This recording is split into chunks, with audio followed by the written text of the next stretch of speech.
네, 안녕하세요. 해상보험론 4주차 같은데, 뭐 어쨌든 그 사전 제작 강의 진행하도록 하겠습니다. 지난 오프라인 수업 때 추석 연휴 지나고 진행된 오프라인 수업 때 여러분들 피보험 이익에 대한 많은 설명들이 있었죠. 네, 그래서 그 부분을 좀 헷갈리지 않게 잘 이해를 하고 넘어갔으면 좋겠습니다. 이게 이제 저도 여러분들한테 피보험 이익이라는 개념을 머릿속에 완전히 이해시키기 위해서 좀 뭐 수업이 조금 길어지기도 했었는데 그 이제 했던 이야기를 좀 이제 뭐 이제 좀 정리를 하면서 넘어가면 평가를 이제 정확하게 그 어떤 보험 목적물의 경제적 가치라고 하는 것들이 우리가 여러분들 일상적으로 생각하는 그런 물품들이 이제 소비자 가격이 있는 경우에는 쉽게 충분히 계산이 가능하지만 해상보험의 대상이 되는 예를 들어서 선박이라든지 아니면 벌크 화물이라든지 아니면 중고 화물이라든지 뭐 이런 경우에는 정확한 그 어떤 보험 가액을 계산한다는 것 자체가 넌센스에 가깝습니다. 그렇기 때문에 그 보험자와 피보험자 사이에서 법정 보험, 그러니까 보험 가액을 협의해서 정하는 협정 보험 가액, 기평가 보험이 있을 수 있고, 실무적으로는 보험 가액이 정확하게 정해지지 않고 사고가 났을 때만 그 보험 가액을 이제 정확하게 계산하는 그 법정 보험 가액, 미평가 보험이 있다라는 거죠. 이 부분 그렇게 헷갈리지 않았으면 좋겠어요. 그래서 법정 보험 가액은 이런 것들이 있다. 당사자들이 미리 사전에 정의하지 않아도 상황에 따라서 선박의 가격이든 운임의 가격이든 적하의 가격이든 정해진다. 자, 보험 가액이 약간 이렇게 변동적인 개념이었다라고 한다면 보험 금액은 또 상대적으로 명확했습니다. 보험자와 피보험자 혹은 보험 계약자 사이에서의 보험 계약 체결 금액이에요. 보험자와 피보험자가 보험 계약을 통해서 약정한 금액이에요. 그래서 그 보험 금액만큼만 보험자는 책임을 진다는 것이죠. 그래서 이 부분에 대해서도 설명을 했습니다. 보험료에 대해서도 프리미엄을 지급한다 라는 부분이었고, 오늘 아마 뒷부분에 프리미엄에 대한 부분을 추가적으로 얘기할 수 있을 것 같아요. 자, 그러면 보험 가액과 보험 금액의 관계를 좀 살펴보면, 보험 가액과 보험 금액이 100% 동일하면 그것을 풀 인슈어런스, 전부 보험이라고 합니다. 뭐 그렇죠. 가장 이상적인 형태죠. 실제 손해가 발생하면 보험자로부터 손해를 보상받을 수 있습니다. 그리고 이 전부 보험이 되려면 보험 가액과 보험 금액을 일치시켜야 되는 부분이죠. 사실 그래서 이게 이제 법정 보험 가액, 미평가 보험의 경우에는 이게 명확하게 그 보험 가액을 정할 수가 없기 때문에 좀 말 그대로 사전적 정의로서의 그 풀 인슈어런스가 어려워요. 그래서 기평가 보험, 다시 말하면 이제 협정 보험 가액에서 성립될 수 있는 그러한 보험이다라고 볼 수가 있습니다. 자, 일부 보험이 있습니다. 언더 인슈어런스, 보험 금액이 보험 가액보다 적은 경우를 말하고, 일부 보험을 하는 경우에는 대체적으로 보험료 절감을 위해서 그렇게 합니다. 그리고 그 보험료 절감을 위해서 전체 보험 가액 중에 일부만 보험에 부과하기 때문에 보험자가 책임지지 않는 그 부분에 대해서는 피보험자 스스로가 책임을 져야 되겠죠. 전부 보험, 풀 인슈어런스에서는 기본적으로 실손 보상의 원칙을 적용하죠.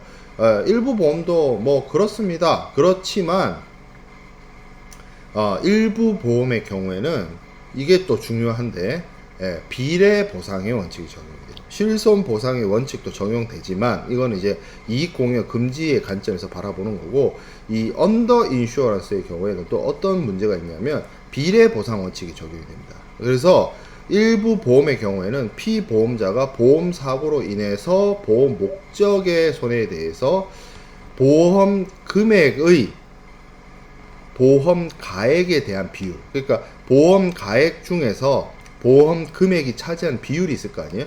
거기만큼만 비례 보상을 하는 겁니다. 그러면 예를 들어서 내가 50% 정도의 언더 인슈어런스를 했다라고 하면 보험 금액, 이 보험 가액 대비, 그러면 실제 입은 사고에 대해서 내가 전액 보상을 받는 것이 아니고 손해액에 대해서 손해에 대해서 그중 50%만 보상을 받는 방식이 비례 보상 방식입니다. 근데 1차 위험 특이하게 있어요. 이거는 뭐냐면 일부 보험 언더 인슈어런스를 했다 하더라도 비례 보상을 적용하지 않고 실제 보험 금액 범위 내에서 실손 보상을 하는 방식입니다. 그래서 비례 보상을 하든 아니면 특약을 하든 그런 방식으로 적용을 한다는 거죠. 자, 그 다음에 오버 인슈어런스가 있습니다. 보험 금액이 보험 가액을 초과하는 경우를 말하는데 이거는 사실 앞서서 설명을 할 때 일어나면 안 되는 일이라고 했어요. 근데 실무적으로는 일어납니다. 어떤 경우가 있냐면 보험 계약 시 뭐 발생할 수도 있는데 이게 이런 경우가 많아요. 보험 계약 성립 후에 계약 기간 도중에 이 가격의 변동이 발생하는 경우가 있습니다. 예를 들어서 뭐 국제 시세가 있는 물건이나 이런 경우에 물가 하락이 일어나거나 뭐 시세의 변동이 일어나거나 이렇게 해가지고 피보험 목적물, 그러니까 피보험 이익의 그 경제적 이해관계인 보험 가액이 감소하는 경우죠. 스스로 줄어드는 경우죠.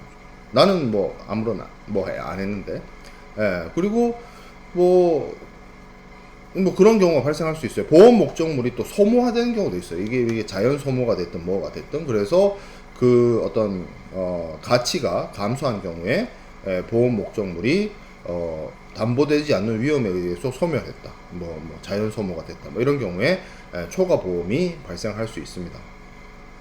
자, 그러면 이 오버 인슈어런스 초과분에 대해서 다시 말하면 보험 가액을 초과하는 보험 금액에 대해서 어떻게 바라볼 것이냐. 이게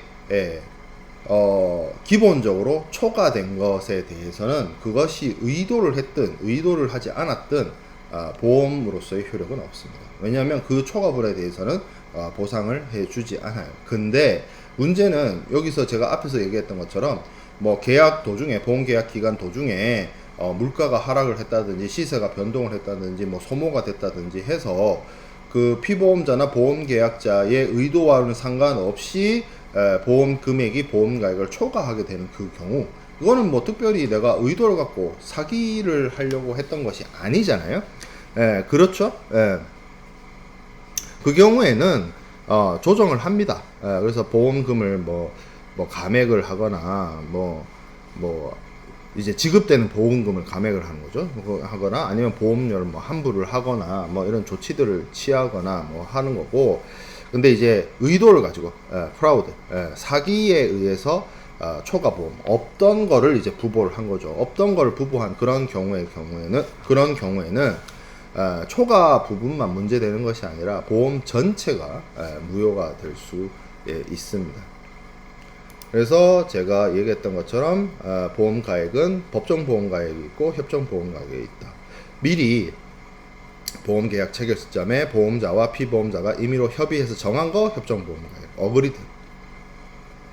그리고 이제 법정 보험 가액, 이거는 이제 법적으로 정한 금액, 사고 나서 그렇게 미평가 보험에서 적용이 된다라고 얘기를 했죠. 그래서 손해 발생 시에 계약상 부담해야 되는 손해배상의 최고 한도라는 개념에서 바라봤을 때 피보험 목적물의 그 어떤 경제적 금전적 가치가 보험 가액이고, 실제로 보험 계약을 통해서 보험자와 피보험자가 약속한 금액은 보험 금액이 됩니다.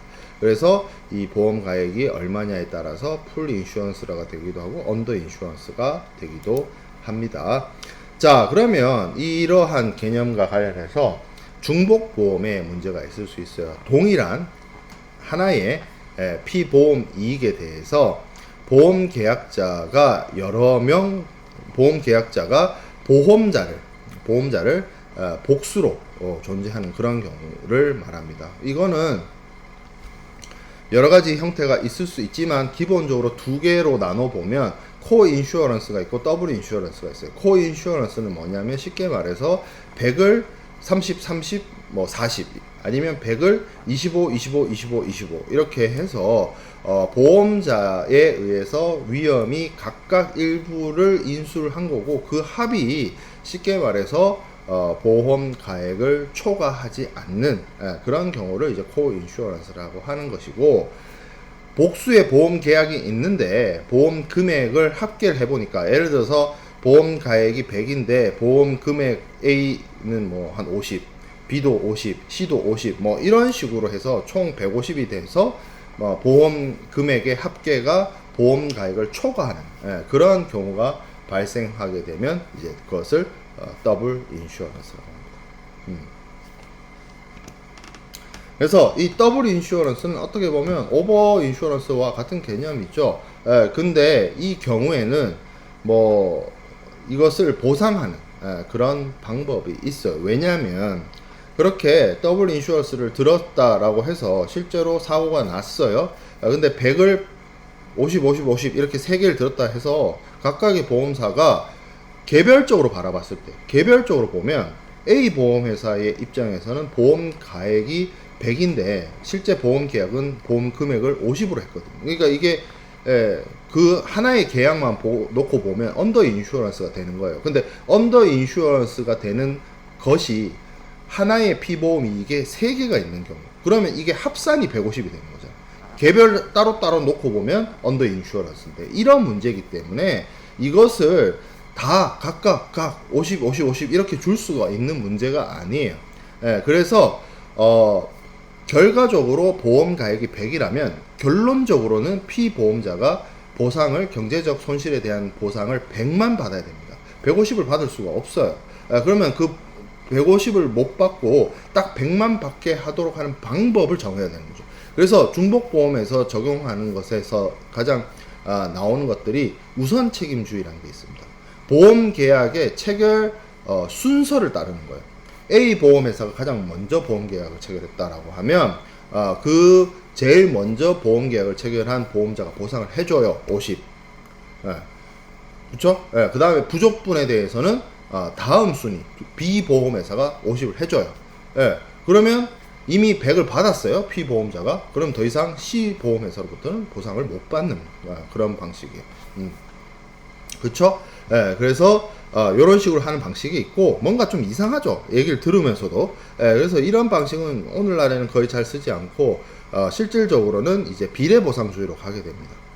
그 보험회사들 간에 그 보험 계약의 어떤 뭐 비율, 보험 금액 비율 이런 것들을 따져서 이제 소위 말하는 N빵 배분을 시키는 방식인 거죠. 그래서 보험자가 그렇게 배분된 금액을 보상하는 방식을 이 비례보상주의라고 하고 연대책임주의라는 거 있습니다. 연대책임주의라는 것은 결국에는 이거는 어떻게 보면 보험자들 간에 보험 금액을 한도로 100을 한도로 해가지고 뭐 아니면 이제 자신이 체결한 보험 계약의 보험 금액이 50이라고 한다면 50을 한도로 각각의 그 보험자들이 그 한도 내에서 연대 책임을 집니다. 연대 책임이라고 하는 것이 A가 잘못하면 B, C, D가 같이 처벌받는 그렇죠?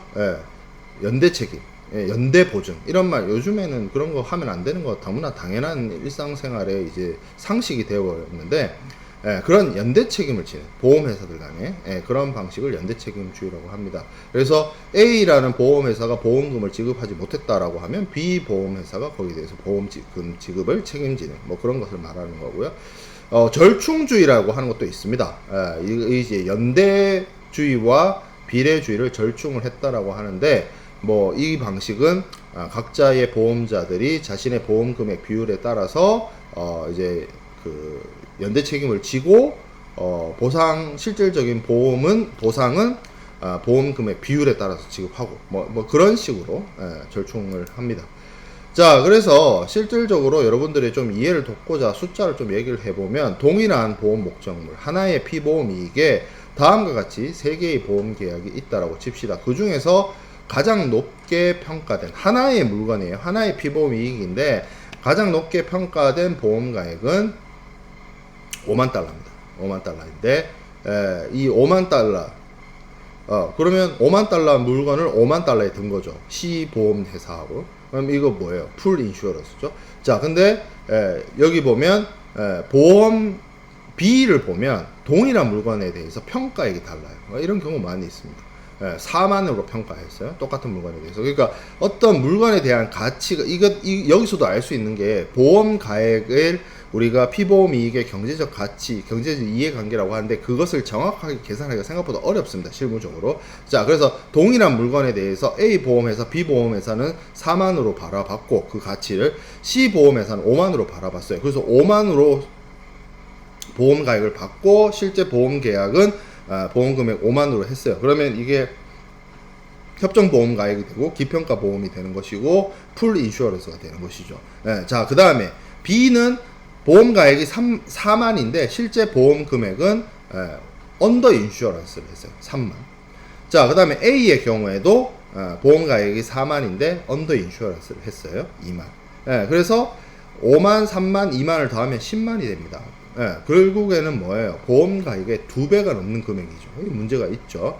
그리고 이 보험 금액이 2만, 3만, 5만이었기 때문에 뭐 보험 요율을 제가 뭐 구체적으로 어려운 숫자를 쓰지 않고 그냥 1%로 해서 보험료를 200, 300, 500으로 예상을 했어요.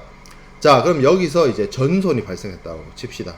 토탈 로스가 발생했어요. 모든 물품, 그 5만짜리 물건, 누구는 4만으로 바라봤고 누구는 5만으로 바라봤던 그 물건, 그 물건에 대해서 이제 비례해서 보상을 합니다. 근데 5만하고 4만 중에서 가장 높게 평가된 보험 가액이 5만이죠. 그래서 보통 이 보험 계리를 할 때 5만 달러를 넘지 않는 선에서 이제 처리가 됩니다. 그러면 그 5만에 대해서 합산을 해보면 각 3개 보험사의 보험 금액을 합산을 해보면 10만이니까 그 10만에서 각각의 보험회사가 차지하는 비율을 계산을 해보면 대략 뭐 계산이 되죠. 뭐 20%, 30%, 50% 이렇게 되죠. 그래서 그렇게 지급을 하고 그러면 이렇게 되죠. C 보험회사는 25,000원을 주고 B 보험회사는 15,000원을 주고 A 보험회사는 10,000원을 줍니다. 그래서 15,000, 25,000 요거 다 더하면 얼마예요? 5만이 되죠. 5만이 돼서 실제 보험가액 5만인 물품에 대한 전손에 대해서 피보험자가 5만만 보상을 받는 그런 경우죠. 근데 문제는 뭐냐면 이게 이제 보험 계약의 개별적으로 따져봤을 때 C 보험회사는 풀 인슈어런스거든요. 근데 5만이라고 계약을 해놓고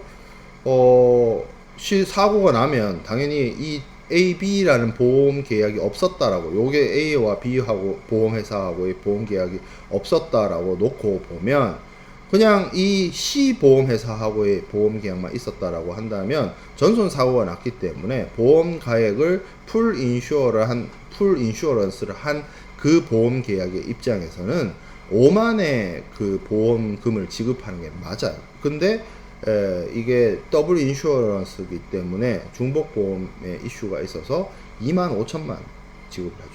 그러면 여기에 대해서 어떻게 할 것이냐. 보험료는 500을 받아놓고 보험금은 반만 준다? 그거 좀 이상하죠. 그래서 이 보험료 환불의 이슈가 있습니다. 그래서 실제 보험 계약의 내용과 보험 금액이 달라졌을 때 그 부분에 대해서 뭐 보험료 환불 그런 이슈들이 발생한다라는 거죠. 자, 이게 그 전손일 때는 그렇게 사실 크게 뭐 계산에 문제가 없어요. 뭐 숫자로 쉬운 숫자를 쓰기도 했지만 이게 분손일 때가 문제됩니다. 왜냐하면 분손에 대해서는 제가 앞에서 뭐라 그랬죠? 비례 보상의 원칙이 적용이 되기 때문에 그래요. 그러면 예를 들어서 5만짜리 물건이라고 치자고요. 5만이 보험 가액인데 분손이 부분적 손해가 1만이 났어요. 20%죠. 5만에 1만이니까. 그러면 비례 보상을 이제 해야 되는데 그런 식으로 적용을 한다라고 했을 때 지급할 수 있는 부분은 사실 비례보상 방식으로 계산을 해보면 지금 여기 왼쪽 표에 있는 것처럼 뭐 22,500 뭐 이렇게 지급이 될 수밖에 없어요. 예, 예. 그렇죠? 예. 근데 이렇게는 좀 뭔가 이상하죠. 왜 분손이 많이 났는데 왜 22,500을 지급하지? 그렇잖아요. 예. 비례보상 방식의 계산 방식은 그겁니다. 보험 금액을 보험 가액으로 나누면 돼요. 그래서 75%, 50%, 100%죠. 풀 인슈어런스는 100%고. 그러니까 풀 인슈어런스는 비례보상 원칙이 적용이 안 되죠. 그러니까 A하고 B만 비례보상 원칙이 적용이 되죠. 어쨌든 각각의 A, B, C 보험 계약이 따로 있었다라고 치면 이게 합산하면 22,500이 되기 때문에 $10,000의 분손에 대해서 22,500을 보상한다? 안 되죠. 그래서 이거 어떻게 하느냐? 22,500을 다시 연대 보상에 따라서 보험 어떻게 보면 지급해야 되는 분담 비율 $10,000에 대한 분담 비율을 22,500을 어떻게 아니지 이렇게 생각해 볼 수 있네. 22,000 합산이 22,500인데 좀 이거를 수학을 말로 설명하기 어렵네요. 22,500을 각각의 ABC 보험자가 그 22,500에 대해서 보상해야 되는 그 비율로 다시 나눠. 만을. 이거 비례보상이라는 게 22,500을 나누는 22,500에서 부담하는 금액 있잖아. A는 5,000을 부담하고 B는 7,500을 부담하고 C는 10,000을 부담하는데 요 비율이 있을 거 아니에요. 요 비율만큼 만을 그렇게 나눠요. 그게 이제 연대 보상을 하는 거예요. 그러니까 이게 여기서 연대 보상이라는 거는 이렇게 생각해 볼 수 있어요. 너도 조금, 나도 조금, 니도 조금, 뭐 이렇게 하는 방식으로 분담 비율을 해서 나눠버리는 거죠. 누구가 올인해서 몰빵해서 어떤 특정한 보험자가 다 보상하지 않도록 하는 그런 방식이라고 보면 됩니다. 사실 숫자 자체가 이런 숫자가 실무에서 나올 리는 없기 때문에 그냥 여러분들의 이해를 돕고자 그냥 예시로서 들은 숫자라고 생각을 하면 돼요. 자, 이 중복보험과 관련해서 몇 가지 이슈가 한 두 가지가 더 있는데 여기서 나오는 게 이제 분담 청구권이라는 게 있습니다. 피보험자가 이제 초과 보험이 되었어요. 그러면 각 보험자는 자기 말고 다른 보험자가 있었다는 걸 알게 되죠. 그래서 만약에 개별의 보험자가 자기가 부담해야 되는 비율을 초과해서 보상을 했으면 그거는 좀 억울하잖아요. 문제가 있죠. 왜냐하면 실손보상의 원칙에 위배될 수도 있고 여러 가지 문제를 야기할 수 있기 때문에 다른 보험자한테 자기가 초과 보상한 거에 대해서 달라라고 요청할 수 있는 것을 분담 청구권이라고 합니다. 자, 그리고 타보험 약관이란 말이 있어요. Other Insurance Clause인데 이게 이제 나중에 그 보험 증권에 있는 하나의 클로즈 약관이에요. 이건 뭐냐면 그 내용 자체만 보면 이런 거예요. 다른 해상보험, 그러니까 여기서 이게 제가 타보험 약관이 보험 증권에 있는 하나의 약관이라고 했잖아요. 그 약관 내용이 이거야. 타보험 증권. 그러니까 내가 보험 증권 A가 있어요. 보험 증권 A에 타보험 약관이 있는 거야. 그 타보험 약관이 다른 보험 증권을 가리키는 거예요. 그럼 B라는 보험 증권이 있다고 칩시다. 그러면 다른 보험 증권하고 내가 A라는 보험증권하고 B라는 보험증권이 있는데 두 개의 보험이 있는데 이 두 개의 보험이 중복보험인 거예요. 그러면 어떻게 하라고? 타 보험증권에서 먼저 받으라고. 그리고 그거 잔액이 나오면 내가 보상해 줄게. 뭐 그런 취지의 내용이 들어가 있어요. 근데 중요한 거는 A 보험증권에도 그 내용이 있고 B 보험증권에도 그 내용이 있어요. 보험증권에 그렇게 다 들어가 있어요. 그럼 서로 떠넘기기 하잖아. 결국 서로 떠넘기다가 실무적으로는 비례 보상을 하는 그러니까 절충을 해서 연대 비례 보상 방식을 통해서 보상을 하는 그런 식으로 실무적으로 적용이 되고 있습니다. 자, 그래서 중복보험의 경우에는 이게 비례 보상에 문제가 있다 뭐 정도로 정리를 하면 될 것 같아요.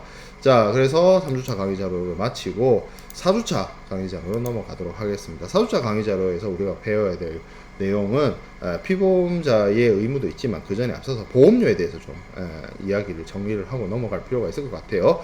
자, 보험료는 보험자가 위험 부담에 대한 대가로서 피보험자가 보험자에게 지급하는 금전을 말합니다. 보험료는 보험 계약을 체결할 때 확정이 되어 있어야 피보험자가 보험료를 내겠죠. 그렇죠. 그렇지만 사후에 뭐 항해가 변경이 된다든지 위험이 변경이 된다든지 해서 뭐 이렇게 사후에 보험료가 정해지는 경우도 있을 수는 있습니다. 상황에 따라서. 자, 그리고 보험료의 보험 금액에 대한 비율을 보험료율이라고 합니다. 제가 잠깐 앞에서 중복보험 할 때 얘기를 했어요. 보험 금액에다가 그냥 보험료율을 간단하게 그냥 1%라고 계산을 해서 보험료가 200이다, 300이다, 500이다 뭐 그런 말을 했어요. 그게 무슨 얘기냐면 우리가 보험 금액의 사전적 정의가 뭐예요? 보험자와 피보험자 사이에 보험 계약의 한도로서 정한 금액을 보험 금액이라고 했죠. 그럼 그 보험 금액이 있을 거 아니에요? 그 보험 금액이 예를 들어서 100만 원인 보험이 있고 1000만 원인 보험이 있고 1억인 보험이 있다라고 칩시다. 그 중에서 보험료를 더 많이 내야 되는 사람은 누구겠어요? 1억을 보험 금액으로 한 사람이 보험료를 더 많이 내겠죠. 그 이유는 뭐예요? 100만 원보다 1000만 원보다 1억의 가치가 높으니까. 근데 높으면 보험료를 더 많이 내기 위해서는 어떤 산식이 필요하죠? 뭔가를 곱했다는 거죠. 똑같은 그 보험 금액에다가 뭔가 동일한 비율의 숫자를 곱하면 보험료가 보험 금액이 큰 쪽이 커질 거 아니에요. 이걸 지금 산수를 계속 말로 설명하고 있으니까 되게 설명이 어렵네요. 아무튼 그렇죠. 그래서 보험료의 보험 금액에 대한 비율을 보험료율이라고 하는데 보험료율은 보통 보험 금액에 대해서 백분율로 퍼센트로 표시가 됩니다. 예를 들어서 좀 쉽게 말하면 보험 금액이 US 달러로 5천이다. 보험료율이 0.64다 라고 하면 보험료는 32불이 되는 뭐 그런 방식으로 계산을 합니다. 그렇죠? 그러면 보험 금액은 보험 가액보다 낮은 혹은 동일한 수준에서 보험자하고 피보험자 사이에서 정하는 금액인 것이고 보험 계약의 한도로서 보험료율 저게 중요하겠네요. 저 보험료율은 뭘까요? 보통 보험회사가 정하는 사고의 발생 확률이라든지 빈도라든지 뭐 그런 것들을 고려해서 종합적으로 고려해서 정하는 퍼센트율이에요. 그래서 보험 금액에다가 보험료율을 곱해서 보험료를 산출해내는 거죠. 자, 피보험자는 이 보험료를 지급해야 할 의무가 있습니다. 그리고 이와 동시에 보험자는 보험증권을 발행하는 의무가 있죠. 이게 이 두 가지가 굉장히 중요한 의무이고 피보험자에 의해서 보험료가 지급되지 않으면 보험자하고 피보험자 사이에 아무리 보험 계약에 대한 합의가 구두 합의라는 것들, 구두 합의 같은 것들이 있었다 할지라도 보험이 제대로 효력을 발행하지 않는 뭐 그런 경우가 있을 수도 있어요. 자, 그럼 보험료를 구성하는 건 뭐가 있느냐라고 했을 때 순보험료가 있고 부가보험료라는 게 있습니다. 보험급 지급을 위해서 말 그대로 우리가 첫째 주인가요? 왜 그런 말 있었죠? 제가 100이었나? 400이었나? 뭐 이렇게 해가지고 100명이 돈을 모아서 실질적으로 2명한테 이제 손해가 발생한 2명한테 보상을 해준다. 뭐 이렇게 했을 때 그 보험금을 지급해 줘야 될 거 아니에요. 그 보험금 지급을 위해서 이렇게 하나의 작은 풀을 모으는데 필요한 금액, 그 정도의 어떤 금액, 그게 이제 순보험료고, 제가 그걸 설명하면서 그 얘기를 했어요. 뭔가 남는 부분이 있어야 될 거 아니냐. 보험회사가 땅 파서 장사하는 거 아니지 않느냐. 뭐 그런 얘기를 했었어요. 그래서 그런 부분을 뭐라 그러냐면 부가보험료라고 합니다. 이거는 어떻게 보면 보험회사 경영을 위해서 사업비에서 충당하는 금액이라고 하고, 이 넷 프리미엄과 로딩 프리미엄을 합쳐서 보험료를 구성을 합니다. 뭐 다른 말로 이 부가보험료를 다른 말로 아니죠. 이 두 개를 합친 거를 이제 실무적으로 영업보험료 이렇게 얘기를 합니다. 총보험료라고 얘기하기도 하고요. 자, 그러면 보험료의 그 개별적인 종류를 한번 살펴봅시다. 경과보험료와 미경과보험료는 말 그대로 보험자가 정한 일정 기간에 대해서 이미 지나간 기간에 해당하는 1년짜리 보험이라고 치자고요. 기간보험인데 9월 26일이에요. 그러면 9월 25일에 해당되는 부분은 경과보험료. 이제 9월 27일 이후에 발생되는 그러한 부분에 대한 보험료는 미경과 보험료가 되는 거죠. 자, 추가 보험료, additional premium. 보험에서는 우리가 보험 조건을 공부할 때 부가 위험, 추가 위험에 대한 특약 같은 것들이 있다라고 했습니다. 그러면 기본 보험 조건에 지급되는 보험료도 있지만 추가적인 특약이나 뭐 그런 거에 대해서 지급하는 추가 보험료가 있을 수 있어요. 보험료를 많이 내면 많이 낼수록 보험자 입장에서는 보장 범위가 확대되는 그런 이제 일이 있기 때문에 추가 보험료의 개념이 있을 수 있고 위험 보험료는 앞에서 얘기했던 순 보험료가 동일한 개념입니다. 그리고 수입 보험료는 보험회사가 일정 기간 동안 벌어들인 돈을 말해요. 자, 그러면 이 보험료를 계산하는 데 있어서 가장 중요한 게 보험료율이에요. 프리미엄 레이트라고 합니다. 이게 이제 어떻게 계산이 되느냐? 보통은 통계의 영역으로 들어갑니다. 보험회사는 자신의 어떤 과거의 기록, 통계, 데이터를 분석을 합니다. 그래서 사고 발생의 빈도와 확률을 과거의 데이터를 통해서 추론을 해요. 그래서 사고가 많이 날 것 같은, 그러니까 쉽게 말해서 보험자의 보상이 빈번하게 발생할 것 같은 것에 대해서는 보험료율을 어떻게 하겠어요? 높게 책정을 하고 사고 발생 빈도가 낮은 경우에는 보험료율을 낮게 책정을 합니다.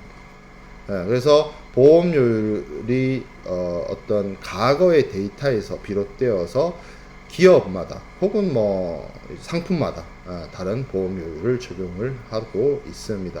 보험료율의 종류를 좀 살펴보면 자유요율과 협정요율이 있는데 여기서는 말 그대로 제목 그대로가 내용을 알려주죠. 그래서 보험회사별로 독자적으로 자기의 마음껏 보험계약자하고 영업을 통해서 정하는 요율을 자유요율이라고 하고요. 대한민국, 한국은 기본적으로 선박보험이든 적하보험이든 자율요율제를 채택을 하고 있습니다. 근데 협정요율로 그러니까 정해진 정부로부터 정해진 요율도 있어요. 이 경우에는 이제 해상보험에서는 잘 없고 연금보험이라든지 의료보험이라든지 그런 쪽에 그 어떤 공적 보험에서 협정요율을 사용을 합니다. 자, 그리고 전쟁 및 동맹 파업 위험에 대한 보험료율, 그리고 뭐 선박보험의 보험료율 이렇게 나오는데 뒤에서 우리가 이 전쟁 및 동맹 파업 위험이라는 이슈에 대해서 크게 다룹니다. 이게 어떻게 보면 뭐 IWC나 ISC와 같은 전쟁 위험 약관, 동맹 파업 위험 약관 이런 것들이 존재하기 때문에 그런 부분에 있어서의 요율이 따로 있어요. 그러니까 일반적인 상황이 아니죠. 전쟁이 난 상황에서 보험자가 보상을 하는 것에 대한 어떤 요율이기 때문에 일반적인 ICC, ABC나 WA나 FPA나 AR과 같이 기본적인 적하보험의 요율보다 이 전쟁 위험으로부터 발생할 수 있는 사고에 대한 보상은 당연히 사고 발생의 빈도가 높습니다. 그러니까 보험료율이 높을 수밖에 없어요.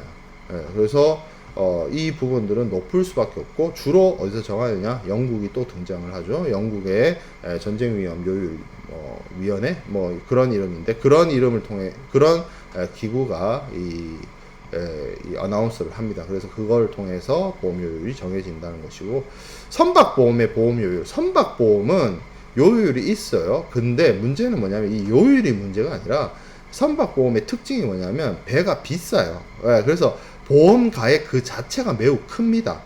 그러니까 뭐 0. 몇 % 요율이라 할지라도 보험 가액 자체가 숫자가 크니까 보험료가 비싸지는 거죠. 그래서 이 보험료를 낮추기 위한 여러 가지 꼼수나 이런 것들이 나중에 등장하긴 합니다. 선박보험에서는. 아니면 이제 그 조건 자체를 이제 아주 심플하게 가져가서 보험료 부담을 줄이려고 하는 그런 노력들이 나타나기도 하고요.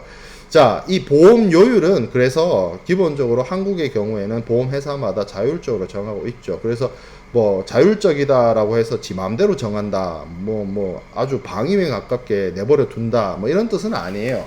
보험료율이라고 하는 것을 다른 보험회사보다 굉장히 높게 책정을 하면 고객들이 그 보험회사를 선택하지 않고 다른 보험회사를 선택을 하겠죠. 그래서 그런 문제들이 있기 때문에 기업들 간에 눈치 싸움도 있을 수 있고, 솔직히 실무적으로 말하면 뭐 서로 좀 밀어주기 이런 것도 있을 수 있어요. 근데 이 보험료를 정할 때에 그래도 기본 원칙 같은 것들은 있습니다. 일단 공평하게 돼야 돼요. 누군가가 차별되지 않아야 돼요. 이거 민감한 이슈죠. 요즘에 뭐 누가 뭐 이게 뭐 어떤 뭐 정치적이거나 고향, 종교, 성별, 연령, 성적 지향 이런 걸로 누군가를 차별한다는 건 되게 도덕적으로 비난받거나 법적으로 처벌받을 수 있는 그런 사안들이잖아요. 그거는 이제 사회 정의적인 사회 이슈인 거고, 이 보험에서도 보험료율의 어떤 산정은 공평하게 이루어져야 됩니다. 누구는 보험료를 높이고 누구는 보험료를 낮추고 지 맘대로 그렇게 하면 안 돼요. 누구나 객관적으로 똑같은 보험료율이 적용이 돼야 된다는 거죠. 자, 그다음에 충분해야 됩니다. 무슨 뭐 보험회사가 봉사단체가 아니잖아요. 그래서 충분히 보험 사업을 운영할 수 있는, 영위할 수 있는 충분한 정도의 보험료율을 계산을 해야 되는 거고, 그렇다고 투머치 하면 안 됩니다. 보험료율이 너무 높으면 경쟁에서 밀려요. 보험료 싼 데가, 그러니까 예를 들어서 저도 자동차 보험을 매년 제 차가 있으니까 보험을 든단 말이에요. 자동차 보험을. 그러면 가장 기본 조건이 뭐 삼성, 동부, 뭐 현대 그 뭐 브랜드를 따라가지 않아. 여러분들 어떤 다른, 예를 들어 내가 휴대폰을 산다 그러면 아이폰인지 갤럭시인지 뭐 이게 중요하잖아요. 브랜드가 중요하잖아요. 근데 보험이라고 하는 거는 내가 1년 동안 차를 타면서 보험회사를 부를 일이 한 번도 없을 수도 있어요. 그렇기 때문에 보험을 든다라고 하는 거는 제일 싼 데를 듭니다. 일단 똑같은 조건이라는 전제하에. 그러면 내가 다른 보험회사하고의 경쟁에서 뒤처지지 않으려면 보험료율이 적정을 해야 되겠죠. 그리고 안정적입니다. 이게 자꾸 바뀌면 안 돼. 무슨 한절기 기온 마냥 뭐 올라갔다 내려갔다 그러면 안 돼요. 자, 그리고 단순해야 됩니다. 심플해야 돼요. 적용하기 쉬워야 돼요. 이거 너무 복잡하면 보험회사 자기들도 힘듭니다. 자, 그리고 너무 자주 바뀌면 안 되지만 그렇다고 안 바뀌는 것도 문제가 있어요. 신축성을 가지고 있어야 된다는 거죠. 자, 그러면 보험료율은 어떤 경우가 올라가고 어떤 경우는 낮아질 것인가? 당연히 사고 발생의 빈도가 높으면 올라가고 사고 발생의 빈도가 떨어지면 낮아집니다. 그렇죠? 그래서 보험료율을 산정하는 데 있어서 중요 요소라고 볼 수 있는 것들은 첫 번째 보험 조건이 있습니다. 당연히 ICC-AR의 경우 혹은 ICC-A의 경우에는 보험자의 보상 범위가 넓어요. 반대로 FPA나 아니면 ICC-C나 이런 것들은 보험자의 책임 범위, 보상 범위가 좁아요. 그러면 당연히 보험료율이 어떻게 되겠어요? ICC-A가 ICC-B나 C보다는 높겠죠. 그런 식으로 보험료율을 산정을 하고요. 그리고 화물도 사고와 파손이 좀 잘 나는 화물들이 있습니다. 예를 들어서 뭐 정밀한 기계라든지 뭐 유리 제품이라든지 이런 것들은 사고가 잘 나요. 왜냐하면 외부 충격이 약하기 때문에.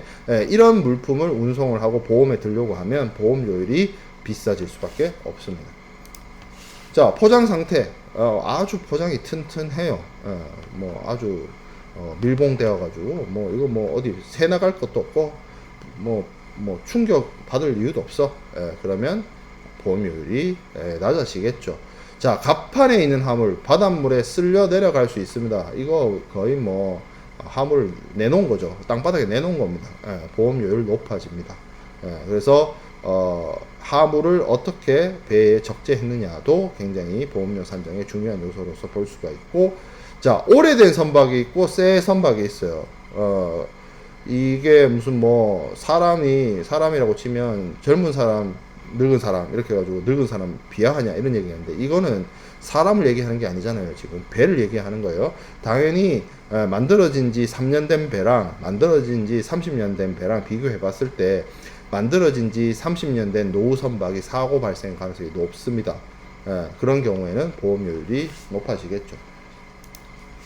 자, 그리고 손해율이란 게 있어요. 이게 이제 쉽게 말하면 보험회사의 아주 그 경영의 그 영업 비밀이에요. 과거의 데이터. 그래서 그걸 바탕으로 보험료율을 정합니다. 뭐 한적 여부, 그렇죠. 뭐 요즘에는 컨테이너 운송이 이루어지기 때문에 뭐 한적을 통한 화물의 뭐 어떤 데미지나 이런 것들이 좀 뭐 약해지긴 했는데, 그래도 한적을 하는 것이, 운송 수단을 바꿔 타는 것이 사고의 발생 가능성을 높이겠죠. 그러면 보험료율이 높아질 것입니다. 운송 구간 중요하죠. 뭐 뒤에서 항해 담보 이런 것들 얘기하면서도 다시 얘기를 하겠지만, 사고의 발생 가능성이 높은 지역으로 운송을 하거나 하는 경우에는 이것이 문제가 되어질 수도 있습니다. 자, 그래서 우리가 보험료율까지 살펴보았는데, 여기서 끊고, 어차피 우리가 다음 주 공교롭게 화요일, 목요일 모두 공휴일에 해당이 되어서 2번 연속으로 3번 연속이 되겠죠. 지금 이 영상하고 포함을 해서 사전 제작 강의를 진행해야 되기 때문에 피보험자의 의무에 대한 부분은 다음 강의에서 이어서 하도록 하겠습니다.